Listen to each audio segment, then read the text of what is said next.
বাচ্চাদের সঙ্গে আছি।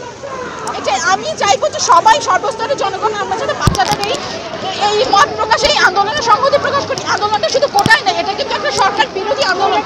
আমরা সরকার বিরোধী কেন বলছি, কারণ গুম খুন হত্যায় দেশটা একেবারে যাইছে তাই হয়ে গেছে। আমরা সর্বস্তরের জনগণের শাস্তি চাই। আর যে বাচ্চারা আমাদের মারা গেছে তাদেরকে আমরা ফিরে পাবো না, কিন্তু আর একটা প্রাণ যেন না ঝরে এইটা আমরা চাই। কোনো লোক, কোনো রিক্সাওয়ালা থেকে শুরু করে কোনো অভিভাবক, কোনো বাচ্চা যেন শব্দ কোকিয়ে না ওঠে, এই একটাই বিচারে পাখির মতো গুলি করে মারা হয়েছে, সেই হত্যার বিচার করতে হবে। আর কোনো কথা নাই, আমার আর কোনো দাবি নেই। আমার সন্তান হত্যার বিচার করতে হবে। সেই আইনি প্রক্রিয়া জনগণকে জানতে হবে। কাদের বিরুদ্ধে মামলা দিয়েছে, শত শত শিক্ষার্থীকে ধরে নিয়ে জেলখানায় রাখা হয়েছে। সেসব শিক্ষার্থীদের মধ্যে এইচএসসি পরীক্ষার্থীও আছে। তাদেরকে কেন গ্রেফতার করা হয়েছে, কিসের ভিত্তিতে গ্রেফতার করা হয়েছে, এগুলো সব প্রকাশ্যে আনতে হবে। মোট কথা, আমার সন্তানের উপর যে নিপীড়ন হয়েছে তার বিচার হতে হবে। আন্দোলনকারীদের উপর নিপীড়ন হয়েছে, এটা রাষ্ট্র করেছে। সরকার বা রাষ্ট্র আলাদা বা একসাথে করার কোনো নাই।